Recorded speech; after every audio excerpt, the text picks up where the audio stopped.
Welcome back to another episode of Hercules and the Legendary Fellowship. So in this playthrough, what I've done is I've done an overhaul, and I've taken inspiration from a bunch of other games, such as Age of Empires, Total Warhammer, even games like Diablo, to make Calradia into more of a fantasy RPG. And so in this episode, what I'm going to be doing is defending a town I call Bannerlord, and basically I'm really outnumbered here, but with my overpowered weapons and troops we overcome numbers. And what I've done here is I've turned down the difficulty for myself, because with the diplomacy mod what's been happening is non-stop. I have army coming and attacking me, and I haven't been able to get my game started, so I've turned it down to easy just until I get myself established, and then I'm going to turn up the difficulty. Well, here we are just preparing for battle.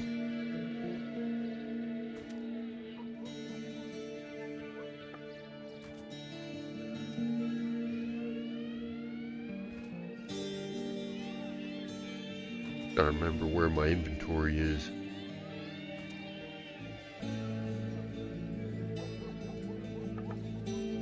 I'm new to this castle, so I'm not exactly too sure where the exploits are, and what I mean is these areas where you can kind of spam kills without risking too many troops. I haven't necessarily found that spot yet, but I do have a fallback strategy. Oh, get out of my way. Alright, wait here, horsey.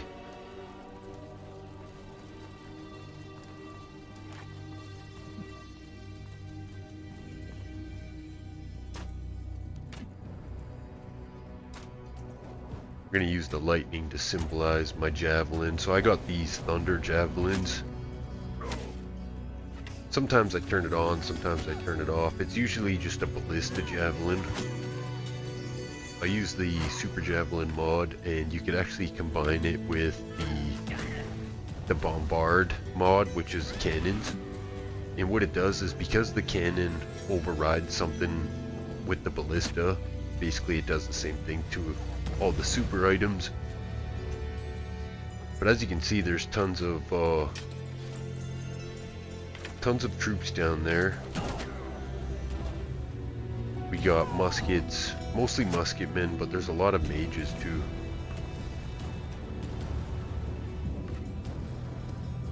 A lot of enchanted bows, fire arrows, meteor arrows, all kinds of stuff like that. So even though I am overpowered, some of my enemies are pretty overpowered as well. Lightning bolt, lightning bolt, lightning bolt, lightning bolt. Oh shit, I broke my own ballista here, my catapult. So this is something new I'm testing out here. This is one of my other games, and what I'm doing is I just got a free cam and a VR headset on, and I can basically see my gameplay. I'm going to give a little commentary. There's not much to go over as far as strategy, so I'm just kind of more or less going to goof around with this one just to see how it's going to work. So with these shots, you can see once you land, it does area explosion, but you have to make it land.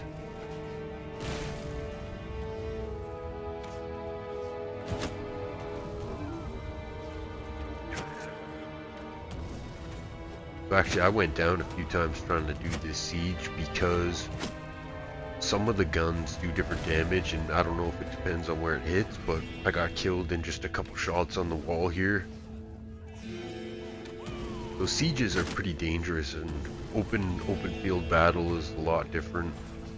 It's a lot more like Napoleonic warfare, but with more explosions, more lightning bolts.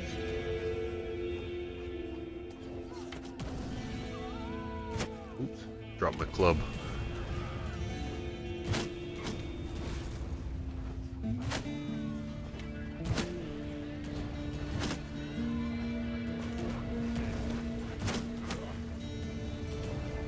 By the power of the mods, I will smite ye down.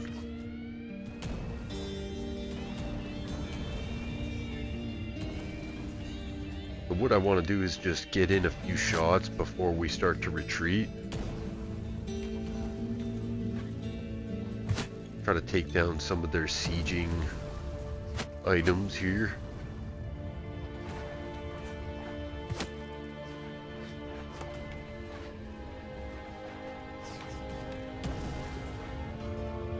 Put my shield on my shoulder, even though it does a weird clipping thing here.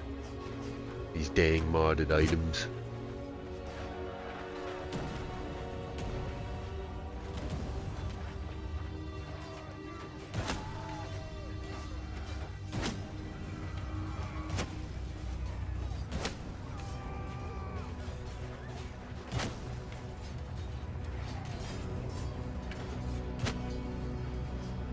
I'm just covering these guys just so that my infantry don't take too many knights on at once.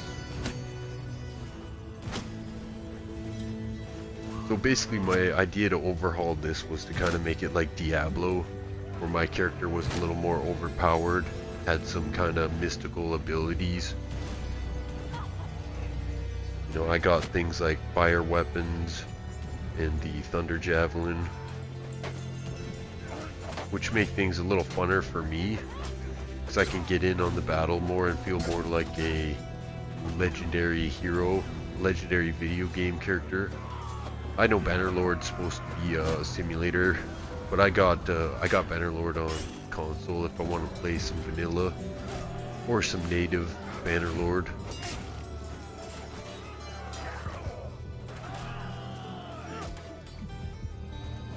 I make a big mistake here and throw away my last Thunderbolt. Because what you can do is spin it around and use it as a melee item, and then it's an extremely powerful melee item, because the super javelin just has ridiculous damage.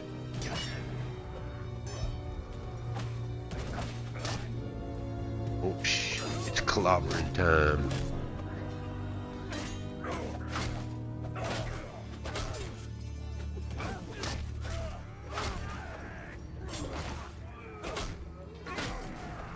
Come get some! Get some! Get some! There's that's Mayoto Masashi there. He's gonna be one of my best companions. Him and Bjorn are some of the toughest. Partially because Masashi he's got really good speed, but then back, you fiends, back, I say. But he's got the Elden Ring, Land of the Reeds set on, which makes him really hard to take down, and he's outputting a lot of damage. And what I did was I also back, you fiend, I also put on heal on kill for my companions, so they get quite a bit of heal per hit. They do a life leech as well as they heal when they kill an enemy. So I just got a Raven's Eye view and realized they've breached the walls. Run!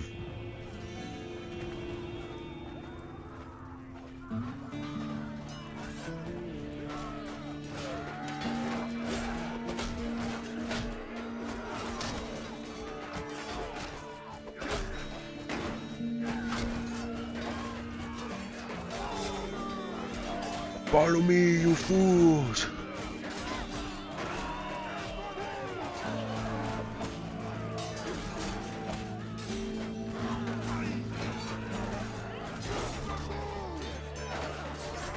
What I'm gonna do is fall back to this point and fight them from the front door here.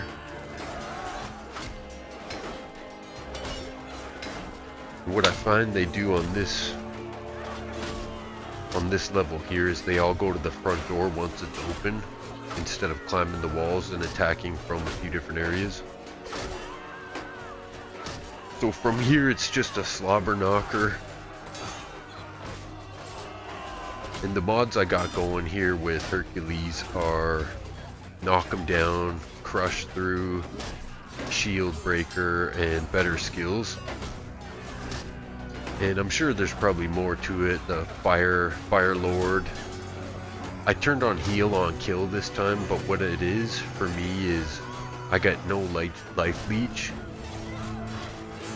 and I get how much is it? 1% kill, 1% heal per kill.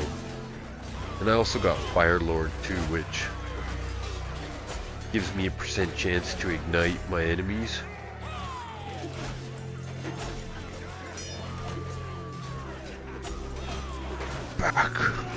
Back, you Vlandian fiends!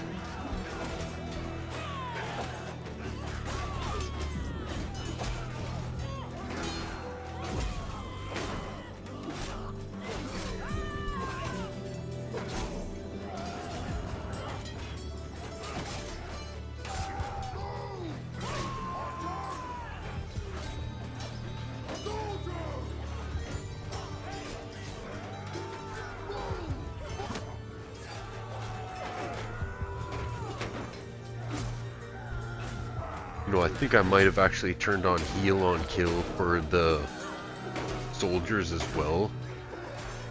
And what I did was I turned it on for both my team as well as the enemy team. And what that means is, and it's on very low, I think it was 5% per kill. What that means is you're gonna get your formation will stay alive as long as they're getting kills, but it's just meant to make it more like a longer battle. So what I'm doing now is just repositioning everybody.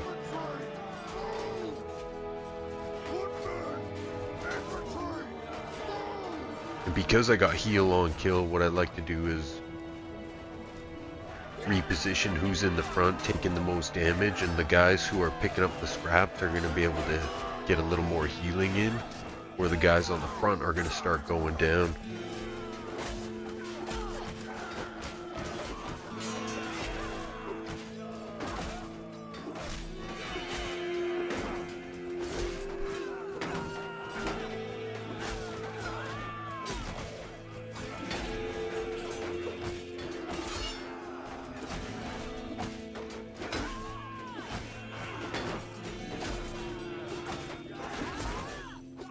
Oh, I need more fire on my axe.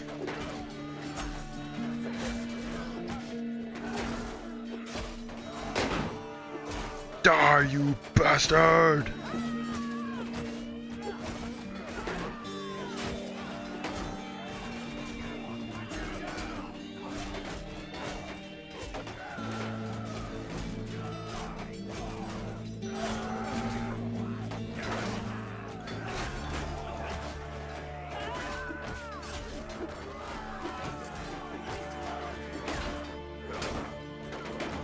Just trying to time a couple swings just to see if it's gonna work.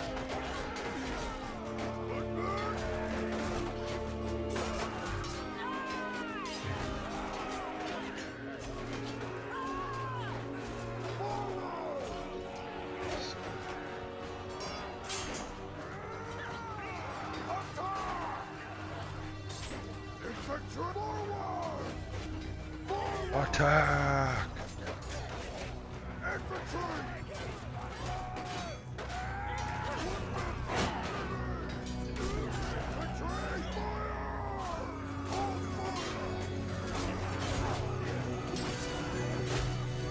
What I'm doing is just exchanging the front lines. Sometimes what you can do is, while you're swapping positions like that, like as you pull your front line back, the AI doesn't immediately stop targeting them, they will follow them. And so your new formation moving in will get a couple cheap shots in on the enemy. Of course I got an itch on my face now.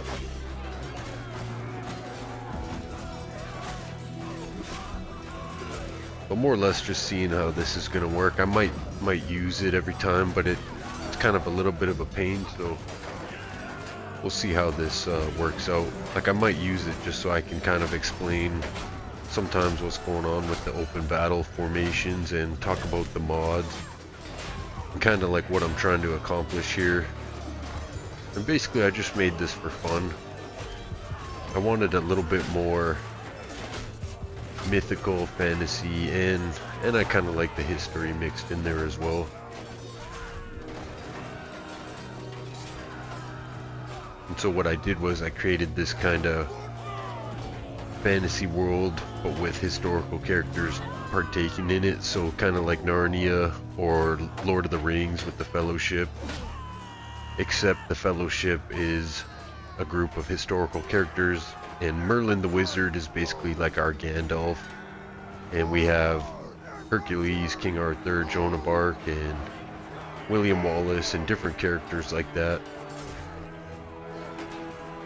And basically they're all in this realm, like kind of like Total Warhammer or like Narnia, like I mentioned. And we got characters from all eras, so we got musketmen and we got mages, we got tribal knights, we got Greek and English, Japanese are on the Crusades, we have Mongolian raiders, and a lot of different like Elden Ring and Lord of the Ring characters as well. Maybe we'll see some of them. Most of their special troops have now been wiped out.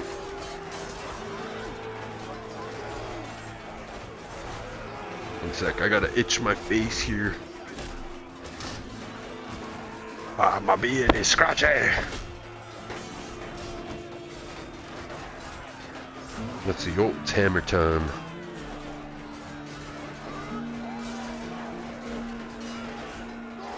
I'm gonna try to line up some of these movements just to see how it how it works.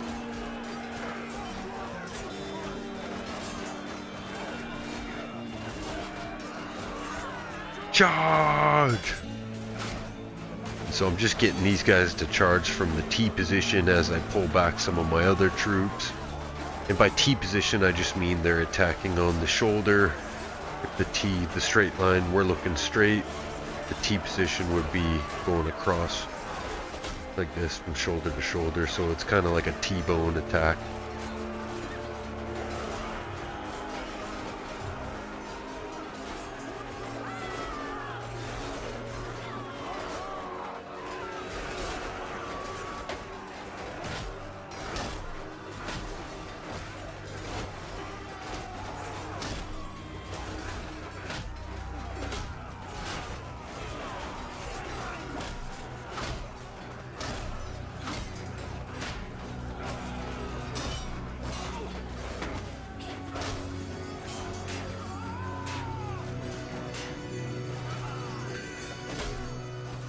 Back, you fools! Uh-oh, I'm stuck.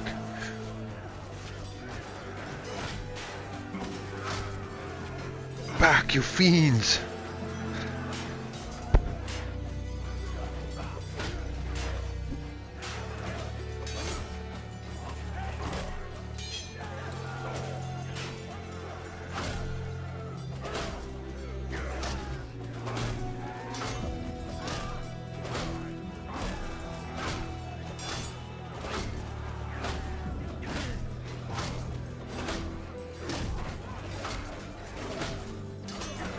I'm lucky these are kind of like mid-low tier troops.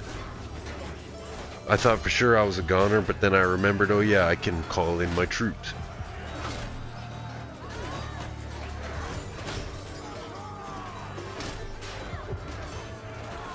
Shield bash.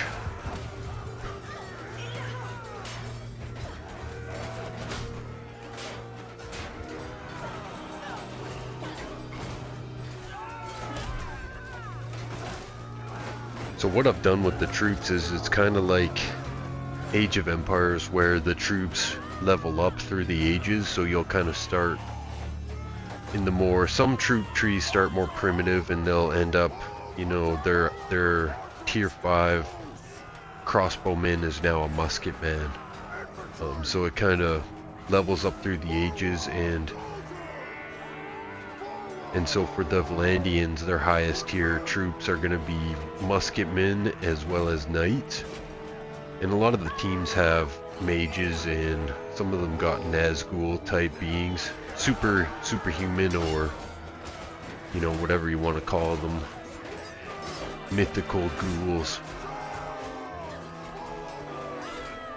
I'm just creating a little box so I can get in some more kills. Now we're gonna send in a charge and attack! So the mod list is in the description. I'm playing on an older version of Bannerlord, so I do lose a couple of the newer features, but for this playthrough I've gained a lot more. I'm gonna eventually try the newer stuff, but this game never like crashed on me, so I never had to stop playing. Now what I'm doing is a T-bone attack from the other side here.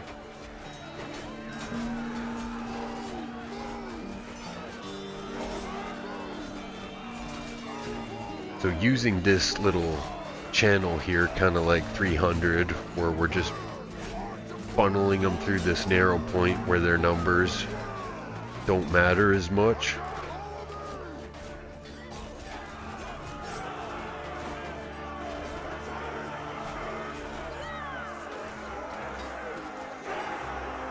The men are thirsty, get them some ale!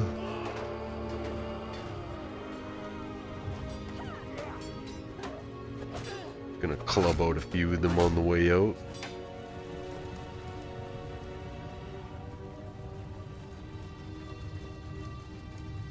After me!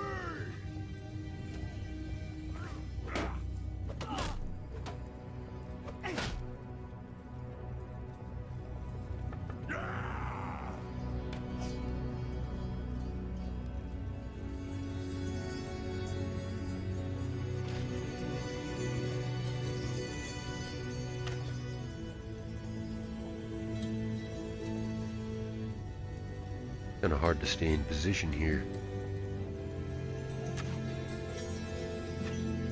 Just going over the scoreboard. Like Myoto Musashi really held that one section. So the heal on kill is for me been the only way to keep my companions alive through a long battle. And as long as they don't get overwhelmed by, 10 soldiers, they can actually hold a little section just like a real player would. So that for me has been one of the funnest parts of this playthrough.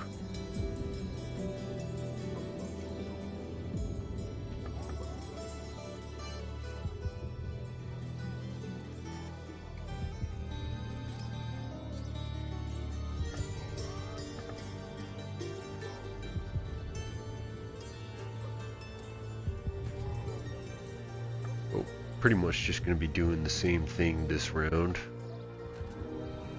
Setting up my initial battle, and as soon as we start to get overwhelmed, we're going to pull it back to I'm going to call it the keep. It's not really a keep, but it's back to the door here.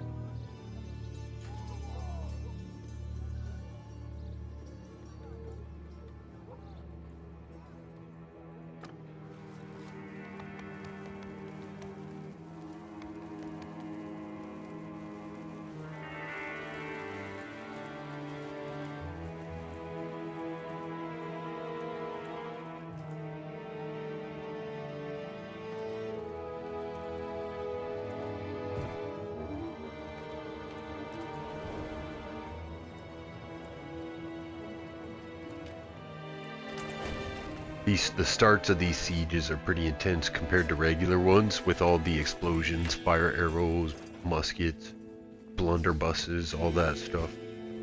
There's also cannons as well, but as far as I know, only my team can have the cannons, which I guess is alright. It's alright with me. What I've done is I've made the other empires and the other teams, cultures, whatever you want to call them, I've made them very overpowered compared to my troops. One thing I can do is I could still like recruit their troops to my team, so. But what I did was like I made them more like evil superpowers. I put some like conquerors, like, guys like Genghis Khan is now in charge of the Khuzaits, but the Khuzait tree is actually more of a Chinese and Japanese type tree, but they still have some of the vanilla Khuzaits. leg was itchy. Feel like I'm scratching my balls.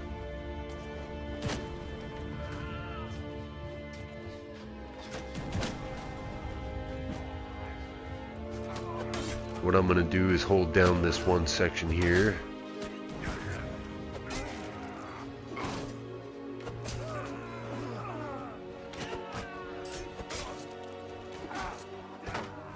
There's that super spear. Basically it's an insta kill. Unless there's a really overpowered character, they're gonna go down with one stab. So that can be sometimes it's a little overpowered. That's why I just put it away and use my club at times, just for more immersive battle.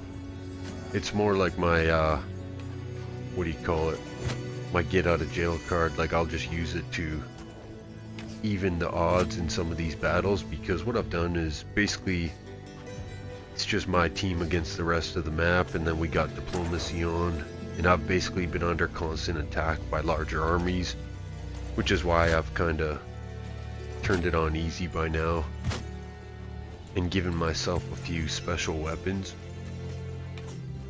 But it's still a challenge. It's just kind of like it's a whole new game basically.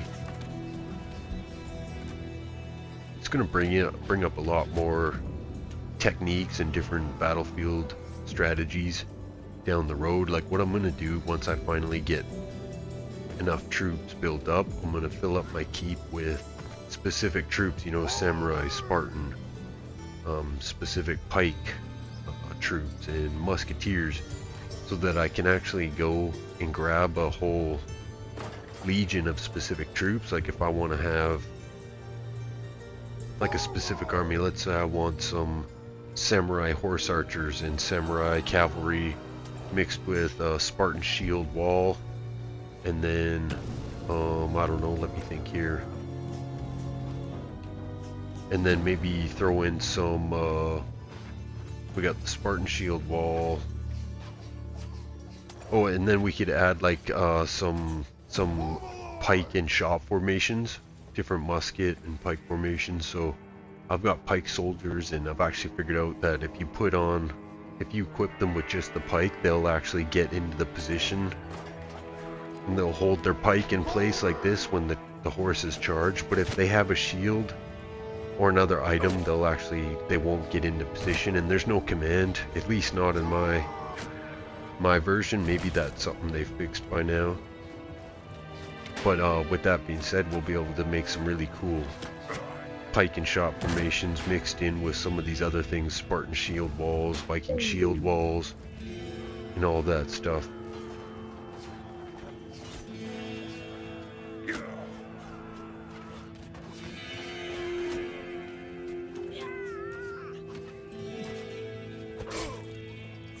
Well, my headset's getting low here, so this is more or less just a test. I'm gonna let y'all watch the rest of the battle. It's more or less just a massacre at this point. We just clean up the rest of the garbage, and thanks for watching. Hope you enjoyed this little episode, and I'll catch you on the next one.